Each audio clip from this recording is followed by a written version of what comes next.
जय हिंद एवरीवन। अब हम कंटिन्यू करेंगे सेकंड पार्ट से। सेकंड टॉपिक जो हम टेक्निकली स्टार्ट करेंगे, laws of chemical combination and gases को। ठीक है, इससे पहले वाले पार्ट में जो पहली वीडियो है हमने उसमें स्टार्टिंग के बहुत ही माइनर और बहुत ही इंपॉर्टेंट टॉपिक्स को करा, जिसमें हमने अभी भी बेसिक वाला कंसेप्ट को रखा और थोड़ा सा कंसेप्चुअल वाला जो मेटल एंड नॉन मेटल का है हम उसको कंटिन्यू करेंगे किसी और वीडियो में, जिसमें हम प्रिसाइजली चैप्टर टू चैप्टर की वीडियोस बनाएंगे। लेकिन अभी overall summary and overall review की आपको एक्चुअली पढ़ना क्या है, तो उसके लिए आई थिंक इतना सफिशिएंट है आपका इंट्रोडक्शन केमिस्ट्री को करने के लिए। ठीक है, तो अब हम जो स्टार्ट करेंगे जो टॉपिक वो है laws of chemical combination and gas law. इसमें हमारे पे 6 से 7 या 8 लॉज है। उन लॉज को हमने समझना है, कैसे पढ़ना है, और उससे रिलेटेड सिर्फ क्वेश्चन आने के चांसेस रहते हैं। एनडीए बहुत बार इससे रिलेटेड क्वेश्चन पूछ लेता है, तो इसीलिए हम कोशिश करेंगे कि हम कैसे इसको पढ़ेंगे। क्लियर?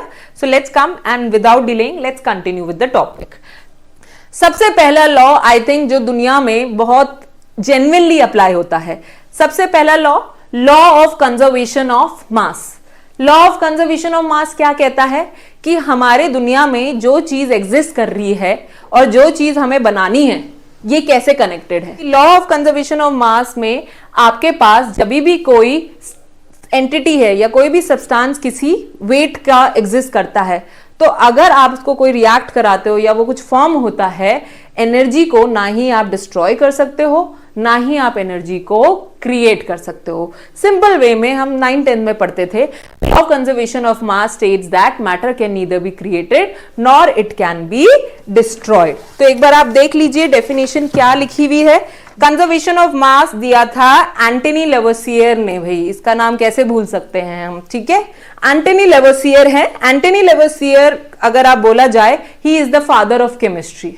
फादर कहते हैं ना कि father of physics, father of biology, father of maths, वैसे ही एंटनी लेवोसियर जिन्होंने लॉ ऑफ कंजर्वेशन ऑफ मास दिया है, ये हमारे क्या है, ये हमारे फादर ऑफ केमिस्ट्री। और इन्होंने ही हमारा सबसे पहला and the most important law दिया कि matter can neither be created not destroyed.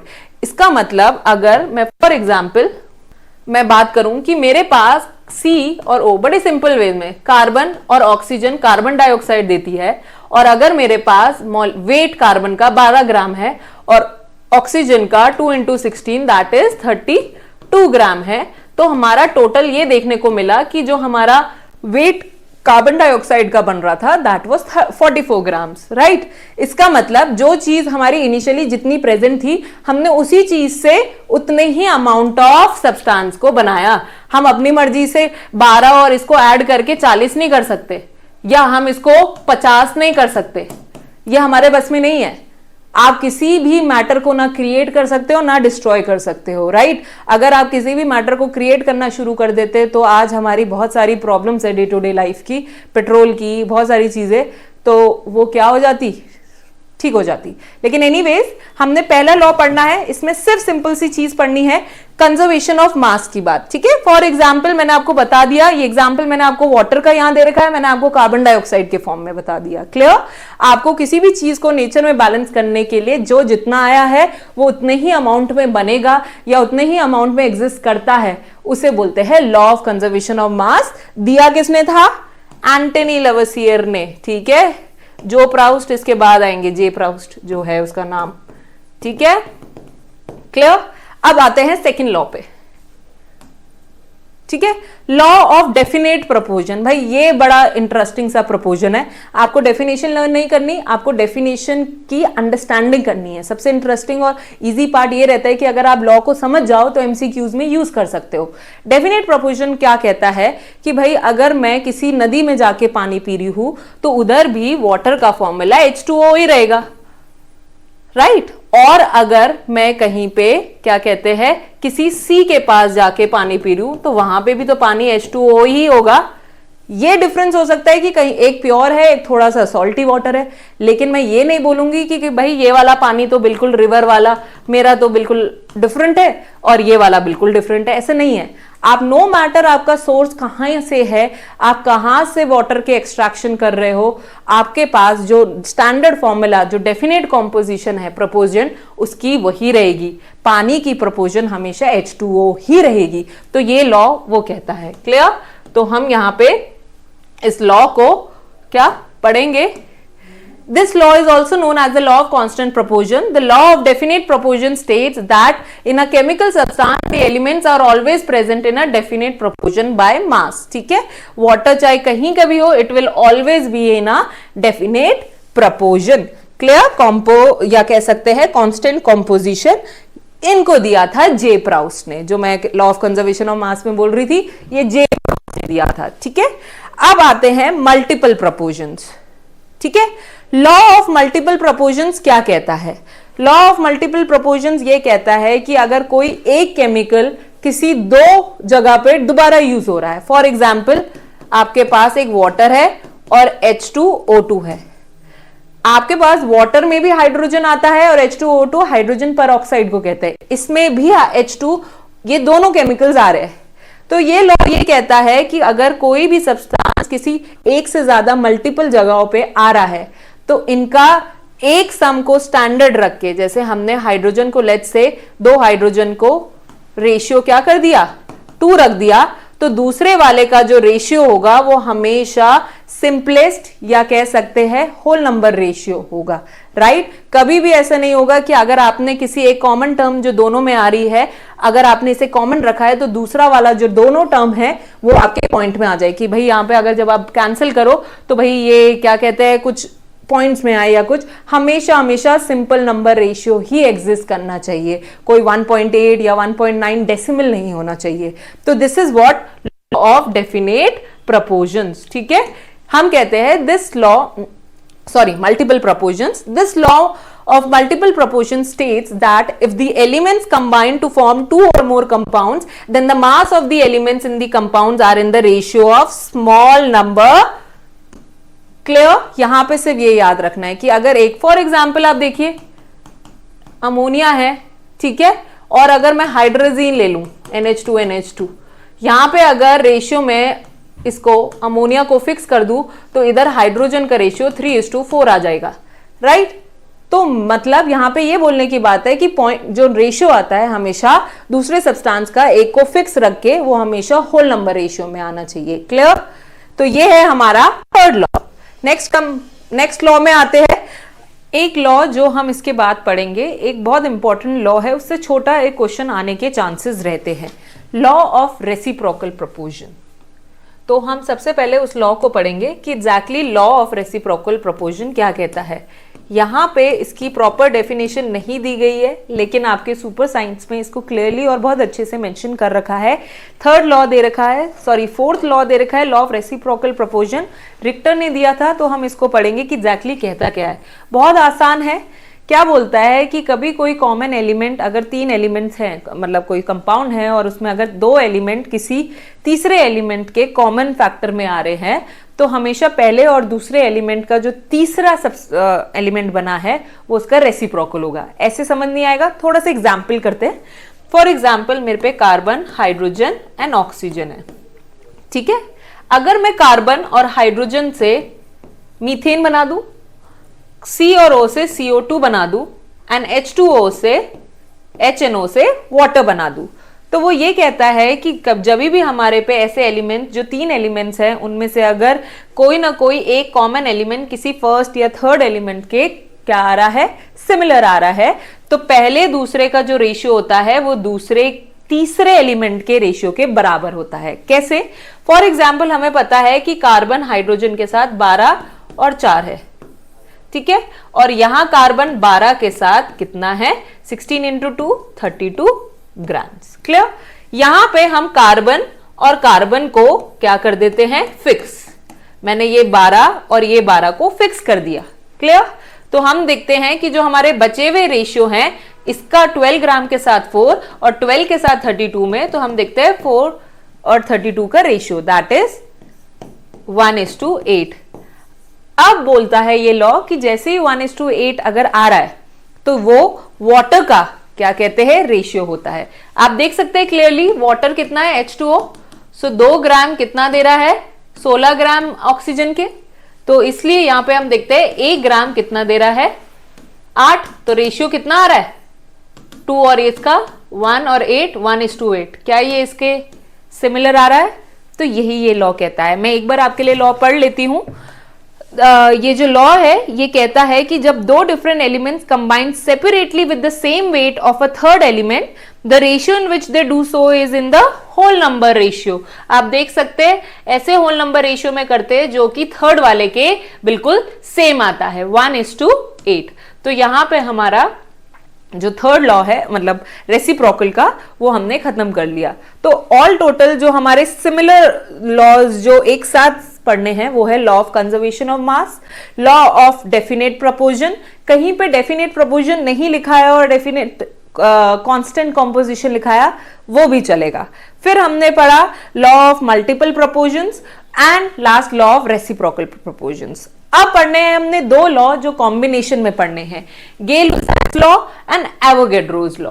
ठीक है, अब एवोगैड्रोस लॉ और गे-लुसाक्स लॉ थे, ये इंटरकनेक्टेड थे। पहले गे-लुसाक्स आए, इन्होंने ये बोला कि जब भी कोई दो गैसेस आपस में कंबाइन करती है या कभी भी आपस में रिएक्ट करती है तो हमेशा जब भी उनका सम आता है या जब भी वो रिएक्ट करती है हमेशा एक स्मॉलेस्ट होल नंबर रेशियो में रिएक्ट करती है। फॉर एग्जाम्पल आपके पास एक H2 है और Cl2 है, ठीक है, ये जब भी रिएक्ट करेगी और HCl बनाएगी तो ये 1:1, आप देख सकते हैं सबसे स्मॉलेस्ट रेशियो में मोल्स जो इनके हैं सबसे स्मॉलेस्ट सिंपलेस्ट नंबर रेशियो में रिएक्ट करती है और देती है हमें 2। तो इसका मतलब हम ये कह रहे हैं कि एक हाइड्रोजन दूसरे हाइड्रोजन के एक ही मोल से रिएक्ट करके हमें 2 HCl दे रहे हैं। अब ये तो इत्तेफाक से हो गया कि आपका क्या कहते हैं इसका रेशियो 2 निकल गया, लेकिन अगर आप कभी N2 प्लस H2 की बात करें और ये हमें अमोनिया दे, तो जब हम बैलेंस की बात करते हैं तो यहां पे हमारी चीजें ऐसे हो जाती है। तो हम कहते हैं कि एक नाइट्रोजन ने जब 3 हाइड्रोजन के रेशियो के साथ सिमिलर वॉल्यूम्स में रिएक्ट करा तो देख सकते हैं कितना हमें अमोनिया मिला, 2 वॉल्यूम। तो इसका मतलब क्या हुआ कि जितने नंबर ऑफ मोल्स रिएक्ट कर रहे हैं उनका वॉल्यूम भी उतनी रिएक्ट करती है और सेम नंबर ऑफ मोल्स जो रिएक्ट कर रहे हैं, सॉरी सेम नहीं, सिमिलर कंडीशंस में जब भी हम रिएक्ट करवाते हैं तो हमारा जो इनका कह सकते हैं रिप्रेजेंटेशन होता है वो हमेशा एक होल नंबर में आता है। ऐसा नहीं बोल सकते कि ये 1.8 थी और ये 3.9 कर दी गई, नहीं, ये नहीं होगा। तो इसीलिए हम गे-लुसाक्स लॉ को कैसे पढ़ेंगे? The Gay-Lussac's law of gaseous volume states that the ratio volumes of reactive gases are small number at the same temperature and pressure. इसकी बहुत इंपॉर्टेंट बात है क्योंकि टेम्परेचर और प्रेशर की वजह से चीजें खराब हो सकती है, जो हम आगे गैस लॉज में पढ़ेंगे। इसके बाद एवोगैड्रो ने क्या बोला? एवोगैड्रो ने जस्ट गे-लुसाक्स को थोड़ा सा आगे बोल दिया। उसने ये बोला कि हमें कोई लेना देना नहीं है, हमारे पास अगर कोई लेट्स से कोई भी गैस प्रेजेंट है, लेट्स से हमारे पे एक चैम्बर 10 लीटर का है और उसमें कोई X गैस है और उसके कुछ मॉलिक्यूल्स N मॉलिक्यूल्स प्रेजेंट है, और कोई दूसरा चैम्बर है 10 लीटर का और उसके अंदर कोई Y गैस है और उसके अंदर N नंबर ऑफ कोई मॉलिक्यूल्स प्रेजेंट है। तो अब मैं ये बोल रही हूँ कि बताओ दोनों में किसका वेट ज्यादा होगा? तो दिमाग में आता है कि जो गैस, जैसे हाइड्रोजन और ऑक्सीजन कर दी मैंने, एक को हाइड्रोजन और एक को ऑक्सीजन, तो अब बोलोगे कि मैम इसमें किसका वेट ज्यादा होगा? लोग ज्यादातर ऑक्सीजन को बोलेंगे कि ऑक्सीजन का वेट। नहीं, एवोगैड्रो ने ये चीजें क्लियर करी। एवोगैड्रो ने ये बोला कि हमें कोई लेना देना नहीं है, द गैस इज, अगर आपने same condition that is temperature और प्रेशर में अगर आपने सेम वॉल्यूम ली है, देख रहे हो आप दोनों की वॉल्यूम क्या है, 10 and 10 लीटर्स, अगर आप दोनों की वॉल्यूम सेम लेते हो तो हम आपके जो नंबर ऑफ मॉलिक्यूल्स है गैस के अंदर, चाहे वो इस गैस के हो चाहे उस गैस के हो, दोनों सेम हो जाते हैं। इसीलिए डेफिनेशन कहती है कि इक्वल वॉल्यूम्स जो होती है at the same temperature and pressure are equal to the number of moles of gases. Clear? तो यहां पे बस ये वाला पार्ट है जो हमें याद रखना है, ठीक है। एवोगैड्रो एक नंबर है जो बस याद रखना है, सिंबल, कि उसने ये बोला कि एक मोल के अंदर कितने मॉलिक्यूल्स प्रेजेंट होते हैं, 6.022 into 10 to the power 23 atoms. ये इसने बाद में दिया, जो कि आपको इतना ज्यादा पूछा नहीं जाता क्योंकि ये न्यूमेरिकली यूज होता है, लेकिन आपको एवोगैड्रो लॉ, गे-लुसाक्स लॉ और जितने भी लॉ ऑफ कंबाइनिंग कॉम्पोजिशन के थे उन लॉज को बहुत अच्छे से पढ़ना है। इसके बाद जो लॉज हम पढ़ेंगे, ये वाला हमने पढ़ लिया है, कंजर्वेशन, एवोगैड्रोस पढ़ लिया है, इससे रिलेटेड अब गैस लॉज। अब क्या है, गैस लॉ बड़ी इंटरेस्टिंग सी लॉ होती है। गैस तब तक बड़ा ठीक काम करती है जब तक हम गैस में छेड़छाड़ी ना करें। मतलब गैस अगर हमने नॉर्मल प्रेशर और टेम्परेचर कुछ नहीं छेड़ा है तो गैस नॉर्मल काम करती है। लेकिन गैस लॉ बने क्यों, जब हमने किसी भी गैस लॉ में उस गैस के बिहेवियर को चेंज कर दिया गया, मतलब कहीं हमने प्रेशर या टेम्परेचर कुछ ना कुछ चेंज कर दिया गैस का, तो गैस किस तरीके से काम करी, तो इस वजह से गैस लॉज आए। गैस लॉ ने ये बोला कि जब जब हम किसी भी गैस का प्रेशर, वॉल्यूम या टेम्परेचर चेंज कर रहे थे या कुछ ना कुछ एक जगह से दूसरी जगह में डिफरेंस ला रहे थे, तो हमें ये देखने को मिल रहा था कि कौन कौन से लॉज किस किस साइंटिस्ट ने लगाए। ठीक है, सबसे पहला आया हमारे बॉयल्स लॉ। ठीक है, बॉयल्स लॉ को शॉर्टकट में याद रखेंगे बीटी, ब्लूटूथ, है ना। ब्लूटूथ मतलब बॉयल्स ने टेम्परेचर को कांस्टेंट, जब भी बीटी की बात आ रही है तो बॉयल्स ने टेम्परेचर को क्या रखा, कांस्टेंट। तो इसका मतलब टेम्परेचर को कांस्टेंट रख के उसने कौन सी दो टेम्परेचर, पीवीटी में उसने प्रेशर वॉल्यूम टेम्परेचर में टेम्परेचर को तो कांस्टेंट रख दिया, तो रिलेशनशिप उसने पी और वी का दिया। उसने ये बोला कि जैसे जैसे हम जब किसी गैस का प्रेशर बढ़ाते हैं तो उसका वॉल्यूम इनवर्सली प्रोपोर्शनल।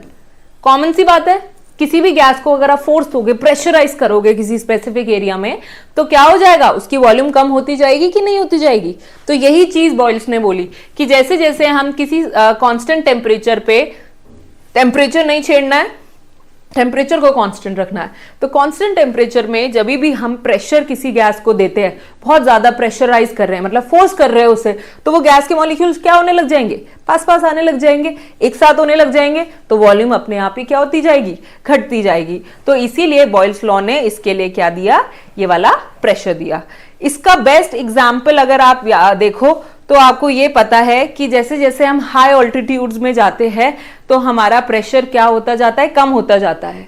ठीक है, तो प्रेशर कम होता जाता है तो वॉल्यूम क्या होती जाती है, बढ़ जाएगी। क्योंकि जैसे ही हम पहाड़ों में जाएंगे तो जो हमारा नेचुरल, जो हमारा एटमॉस्फेयर का प्रेशर लग रहा है वो कम लगेगा एज कंपेयर टू, तो जैसे हम नीचे को जाएंगे तो प्रेशर और लगेगा। तो इस वजह से वॉल्यूम क्या हो जाती है, बढ़ जाती है। और गैसेस जब वॉल्यूम बढ़ा देगी तो स्प्रेड होगी, तो डेंसिटी क्या हो जाएगी, क्योंकि डेंसिटी हमें पता है मास अपॉन वॉल्यूम, और कहीं पे किसी गैस की वॉल्यूम बढ़ गई तो उसकी डेंसिटी अपने आप ही क्या हो जाएगी, कम हो जाएगी। और इसीलिए सांस लेने में दिक्कत होती है, क्योंकि गैस के मॉलिक्यूल्स डेंस नहीं रह पाते। वॉल्यूम बढ़ गई ना तो गैस के मॉलिक्यूल्स क्या हो गए, दूर हो गए, तो इस वजह से क्या हो गया, डेंसिटी गैस की जो हमने ऑक्सीजन लेना था वो कम हो जाती है। इसीलिए जो भी माउंटेन क्लाइंबर्स होते हैं वो हमेशा एक ऑक्सीजन सिलेंडर लेके चलते हैं जब भी पहाड़ों में या माउंट एवरेस्ट में क्लाइंबिंग होती है। ठीक है, तो ये था आपका बॉयल्स लॉ। इसके बाद नेक्स्ट लॉ,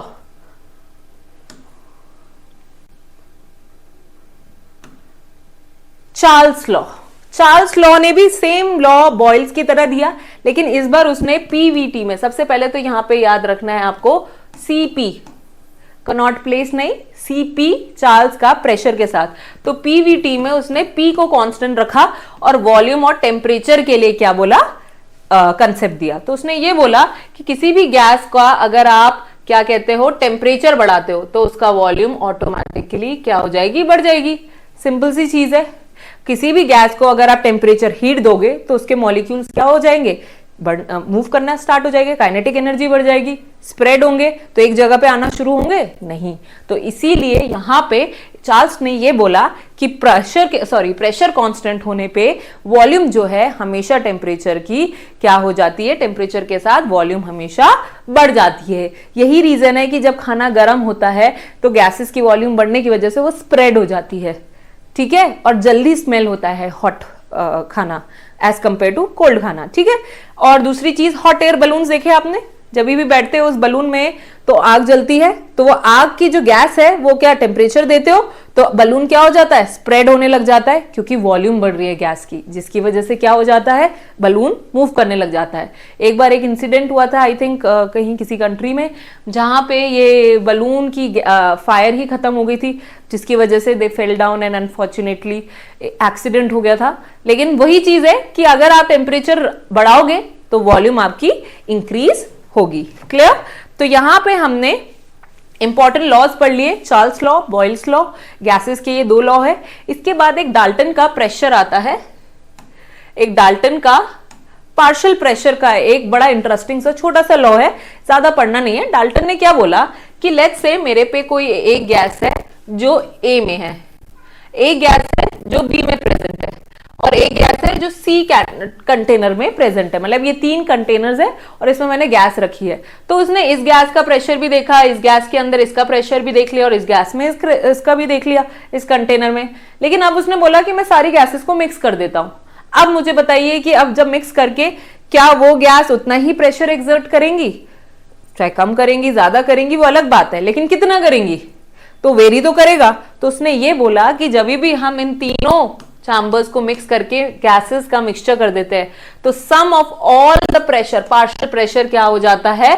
उन कंपोनेंट्स के बराबर। तो इसीलिए पी टोटल, कोई भी गैस, चाहे ऑक्सीजन, नाइट्रोजन, आर्गन, कुछ भी गैसेस है, अगर आप उनका प्रेशर निकालना है, टोटल प्रेशर किसी भी गैस का, तो सब मिक्सचर ऑफ गैसेस का, जब आपके पास एक से ज्यादा गैसेस हो तो उनका वो सम क्या बन जाता है? डाल्टन का पार्शियल प्रेशर का लॉ। ये बड़ा इंपॉर्टेंट लॉ है। इसी लॉ की वजह से हम आगे क्लास 12 में हेनरीज लॉ भी पढ़ते थे, तो बड़ा इंटरेस्टिंग सा लॉ था वो भी।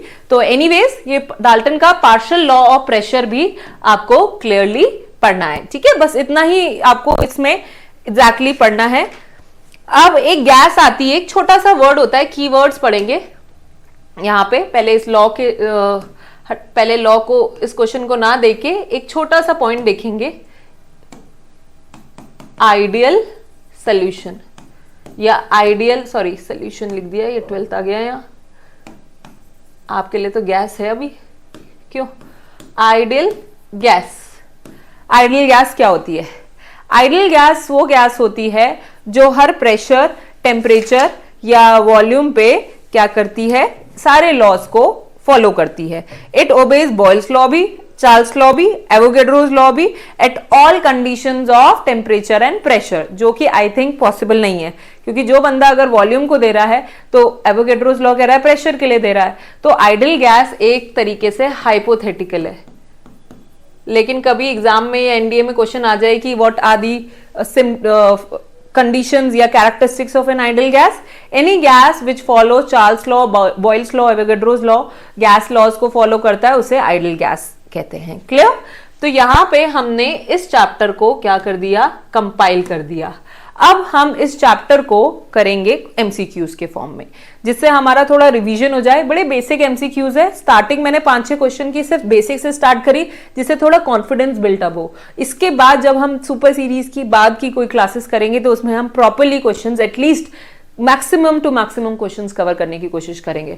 तो देखिए, radioactive change follows the law. अब ये क्वेश्चन कह रहा है पहला कि रेडियो एक्टिव क्या होता है, क्या चेंज क्या होता है। रेडियो एक्टिव चेंजेस क्या होते हैं? ये conservation of law of mass में आते हैं, जहां पे रेडियो एक्टिव सब्सटेंस मास के थ्रू एनर्जी बनाता है। आपको पता है रेडियो एक्टिव सब्सटेंसेस वो होते हैं जो मास से एनर्जी प्रोवाइड करे। तो लॉ ऑफ कंजर्वेशन ऑफ मास को रेनोवेट करके या उसको मॉडिफाई करके लॉ ऑफ कंजर्वेशन ऑफ, तो वो मास को भी फॉलो करता है, एनर्जी। तो इसका आंसर होना चाहिए बोथ ए एंड बी, क्योंकि ये मास के साथ एनर्जी एमिट कर रहा है, तो इसीलिए ये दोनों कंसेप्ट को फॉलो करता है। ठीक है, नेक्स्ट क्वेश्चन देखेंगे। Which one of the following is correct relationship of mass and energy. अगर आपको याद हो, आइंस्टाइन की बड़ी फेमस रिएक्शन थी mc स्क्वायर। ठीक है, इन्होंने बोला है कि क्या क्वेश्चन होगा इनमें से। मेरे हिसाब से तो देखिए, ई अगर मैं अपॉन एम कर दूं और सी स्क्वायर और फिर इधर ले जाके इसे अंडर रूट कर दूं, तो आई थिंक ये बेस्ट ऑप्शन कौन सा बन रहा है? सी। तो ये इसका आंसर है। मैंने इसीलिए थोड़ा सा एक्स्ट्रा एक क्वेश्चन ऐसा दिया कि जिससे इस क्वेश्चन में आपको क्या हो जाए, एक जेन्युइन आइडिया आ जाए कि हम ऐसे क्वेश्चंस में आ सकते हैं। ठीक है, अब ये लॉ क्या कहता है? Equal volumes of all gases under same temperature and pressure have equal number of molecules. Volume और मॉलिक्यूल का कनेक्शन सिर्फ एक ही लॉ देता है, कौन सा? Avogadro's law. एवोगैड्रोस लॉ साफ साफ कहता है कि आपके पास जब भी अगर सेम वॉल्यूम है तो उस वॉल्यूम में, उस कंटेनर की वॉल्यूम में same number of molecules present होंगे। क्लियर? अब according to which of the following law it's indicated that two और more gases react with one another, their volume bear a simple ratio. I think simple ratio में हमने क्या mass of action नहीं पढ़ा। To और मोर, यहां पे लिखा है टू और more gases react with one another, their volume bear a simple ratio. तो combining volume law of combining volume, क्योंकि रेसिप्रोकल में तो रेशियो नहीं बोला है इन्होंने, बोला है कि दो एलिमेंट्स का रेशियो बना, जो कॉमन फैक्टर के अलावा जो बचा है उनका रेशियो होता है तीसरे वाले का, तो वो ये भी नहीं है। मल्टीपल प्रोपोर्शन तो हमने पढ़ा ही यहाँ पे, इसमें हमने कभी भी इसकी बात तो करी ही नहीं है, ठीक है। तो इसका आंसर होगा लॉ ऑफ कंबाइनिंग वॉल्यूम, ठीक है। अब यहां पे नेक्स्ट क्वेश्चन है, विच of the following reaction is not correct. Correct मतलब लॉ ऑफ कंजर्वेशन के हिसाब से बैलेंसिंग, ये वाला पार्ट आप मुझे करके दिखाएंगे। यहां पे आपको देखना है कि कौन से सब्सटेंस करेक्टली बैलेंस्ड नहीं है। लॉ ऑफ कंजर्वेशन यही तो कहता है कि जितना लिया है उतना ही बनना चाहिए, या जितना ले चुके हैं उतना ही बनकर आएगा। तो आप देखिए यहाँ 2 mg है, 2 mg है, एक ऑक्सीजन है, एक ऑक्सीजन है, ठीक है। 3 कार्बन है, यहाँ एक ही है, बाकी सब में मुझे ऐसा लगता है कि कोई गड़बड़ी नहीं है, तो आई थिंक यही होना चाहिए आंसर। तो ऐसे करके क्वेश्चन आ सकते हैं law of conservation of mass के। A pressure cooker works on the principle. अब यहाँ पे प्रेशर कुकर में बड़ी इंटरेस्टिंग सी चीज बतानी है मैंने। जब जब आप किसी भी सब्सटेंस का प्रेशर बढ़ाते हैं, ठीक है, तो उसका बॉइलिंग पॉइंट भी क्या हो जाता है। यहाँ पे बोला है pressure cooker works on the principle of which concept, ठीक है। इनमें से elevation of boiling point of water by the application of pressure, उसका बॉइलिंग पॉइंट बढ़ जाता है, ठीक है। फॉर एग्जाम्पल अगर आप देखिए कि आप हमेशा बॉइलिंग पॉइंट होता क्या है, बॉइलिंग पॉइंट वो पॉइंट होता है जहां पे आपको एटमॉस्फेरिक प्रेशर को और अपने क्या कहते हैं नॉर्मल प्रेशर को इक्वल रखना होता है। अगर आप किसी सब्सटेंस का प्रेशर एटमॉस्फेरिक प्रेशर से ज्यादा प्रेशर देंगे तो बॉइलिंग पॉइंट भी ऑटोमेटिकली क्या हो जाएगा, बढ़ जाएगा। क्यों? क्योंकि अब आप प्रेशर ज्यादा दे रहे हैं, तो इस वजह से क्या होगा, इसका आंसर जो होगा बॉइलिंग पॉइंट हमेशा ज्यादा होता है। क्लियर? अब इसमें और questions,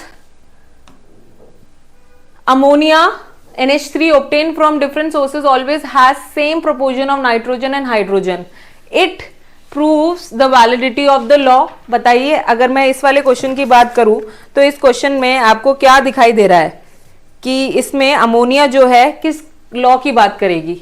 It proves the validity of which law? different sources है, constant proportion, चाहे हम सोर्स कुछ भी लें, अमोनिया का formula will always remain ammonia only. चाहे हम अमोनिया नेचुरली देखें या हम क्या कहते हैं कहीं अमोनिया बनाए, तो अमोनिया लेकिन जो फॉर्मूला है उसका फिक्स्ड वो अमोनिया ही रहेगा। तो इसका आंसर होगा कांस्टेंट प्रोपोर्शन, ये वाला लॉ कहता था, ठीक है। अब यहां पे तो यहां पे हमने MCQs करे खत्म। अब हमारा नेक्स्ट चैप्टर जो हम नेक्स्ट वीडियो में स्टार्ट करेंगे, one of the most important chapters जो हम पढ़ेंगे, that is atomic structure and little bit part of radioactivity we are going to discuss here also, ठीक है। छोटा सा कि कैसे अल्फा बीटा गामा का चार्जेस और उनका नेचर एंड प्लस थोड़ा बहुत डिस्कवरी के बारे में। Apart from that atomic structure को we are going to study, ठीक है। नाउ दिस चैप्टर जो एटॉमिक स्ट्रक्चर हम नेक्स्ट वीडियो में पढ़ेंगे, that is a very important chapter and next video में मैं क्लेरिफाई कर दूंगी कि इस चैप्टर से हमने पढ़ना कैसे है और क्या क्या पढ़ना है। तब तक के लिए thank you and now we are going to continue with the next chapter. Thank you. Kindly subscribe D-Day YouTube channel and don't forget to press bell icon.